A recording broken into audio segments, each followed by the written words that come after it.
Shalom, selamat pagi dan salam sehat kami sampaikan kepada Bapak Ibu, Saudara dimanapun berada. Harapan kami Bapak Ibu Saudara sekalian di dalam keadaan sehat dan sukacita.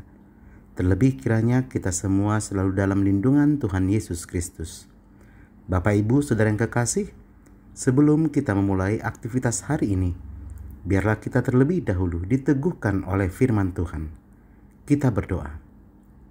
Damai sejahtera dari Allah yang melampaui segala akal, itulah kiranya yang memelihara hati dan pikiranmu di dalam Kristus Yesus Tuhan kita. Amin. Bapak Ibu Saudara yang kekasih, firman Tuhan yang menguatkan dan meneguhkan iman kita untuk menjalani aktivitas 2 tertulis dalam Lukas 1 ayat yang ke-50. Beginilah firman Tuhan, saya bacakan untuk kita semua. Dan rahmatnya turun-temurun atas orang yang takut akan Dia. Demikianlah pembacaan firman Tuhan. Bapak Ibu Saudara yang kekasih, tentu kita harus katakan banyak hal yang terjadi dalam kehidupan kita yang di luar dari akal pikiran kita. Banyak hal yang terjadi dalam hidup kita yang tidak sesuai dengan apa yang kita inginkan dan yang kita harapkan. Sama halnya dengan apa yang terjadi dalam kehidupan Maria, Ibu Yesus. Saudara, jika kita membaca perikop ini dari ayat yang pertama, maka kita akan melihat bahwa perikop hari ini adalah bagian di mana peristiwa malaikat Tuhan menemui Maria untuk memberitakan bahwa Maria akan segera mengandung dan ia akan melahirkan seorang anak dan menamainya Yesus Kristus.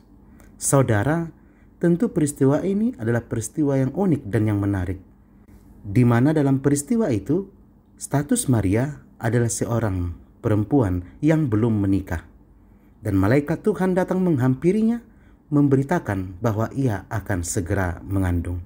Saudara, ini adalah sebuah hal yang berat yang diterima oleh Maria. Bagaimana mungkin seseorang yang belum menikah, ia mengandung dan akan melahirkan seorang anak?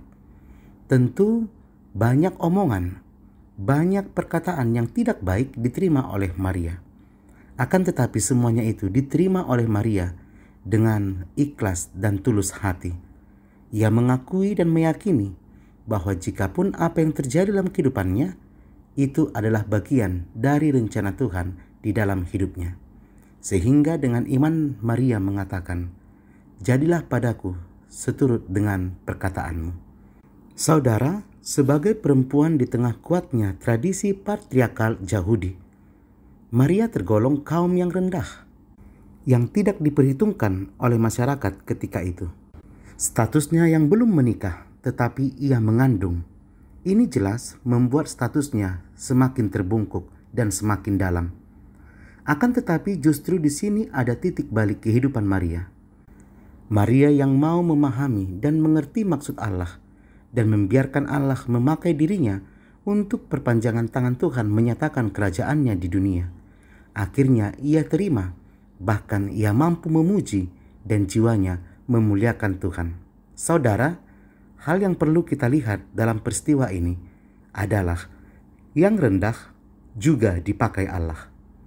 Bahwa Allah tidak melihat latar belakang, Allah tidak melihat keadaan seseorang untuk dipakainya menyatakan kemuliaannya.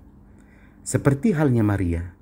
Bagi Maria, aib yang ditanggungnya hanya dapat dibalut oleh Allah sendiri. Allah adalah kekuatannya. Tuhan adalah andalannya, bukan yang lain. Bapak Ibu Saudara yang kekasih, memang kita harus katakan bahwa karya Allah dalam kehidupan kita memang sering mengandung kejutan dan misteri. Bahkan terkadang Allah menyatakan kemurahannya melalui hal-hal yang tidak pernah kita pikirkan sebelumnya. Akan tetapi untuk menanggapi dan menghadapi segala hal yang mungkin tidak sesuai dengan apa yang kita pikirkan, yakinilah iman kita mengatakan bahwa karya Allah mendatangkan kesejahteraan bagi umatnya. Saudara, apapun yang terjadi dalam kehidupanmu hari ini, yakinilah bahwa itu adalah bagian dari rencana Tuhan dalam kehidupanmu. Taat dan setia, itulah kunci untuk menghadapi apapun yang terjadi di dalam kehidupan kita. Mari kita belajar dari kehidupan Maria. Belajar untuk melihat rencana Tuhan dalam kehidupannya, dan belajar untuk memanggil Tuhan dan tunduk pada karyanya. Dengan tunduk pada Tuhan, kita akan terus merasakan rahmat Tuhan sampai pada keturunan kita. Sebagaimana perikop firman Tuhan pada hari ini mengatakan, dan rahmatnya turun-temurun atas orang yang takut akan Dia. Mari kita lihat saudara, rahmat Tuhan akan turun atas orang yang takut akan Dia.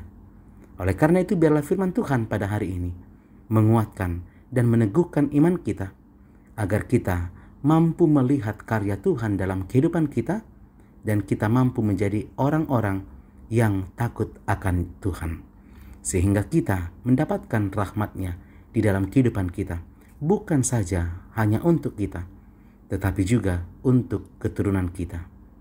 Selamat pagi, selamat beraktivitas. Tuhan Yesus memberkati. Amin, kita berdoa. Bapa, terima kasih untuk firman yang telah kami dengarkan. Biarlah firman-Mu menjadi kekuatan dalam hidup kami menjalani hari-hari kami. Biarlah Tuhan, rahmat-Mu turun atas kami.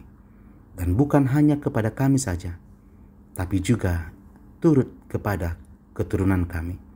Kami percaya itu akan terjadi jika kami menjadi pribadi yang takut akan Tuhan dan boleh melihat karya Tuhan terjadi dalam hidup kami. Berkati jemaat Tuhan dimanapun berada.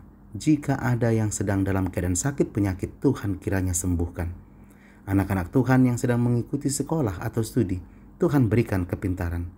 Anak-anak Tuhan yang sedang mencari pekerjaan, Tuhan tunjukkan pekerjaan bagi mereka yang sesuai dengan kemampuan mereka. Berkati kami satu hari ini, berkati orang yang kami kasihi, bahkan berkati orang yang membenci kami. Dalam nama Yesus kami berdoa. Amin.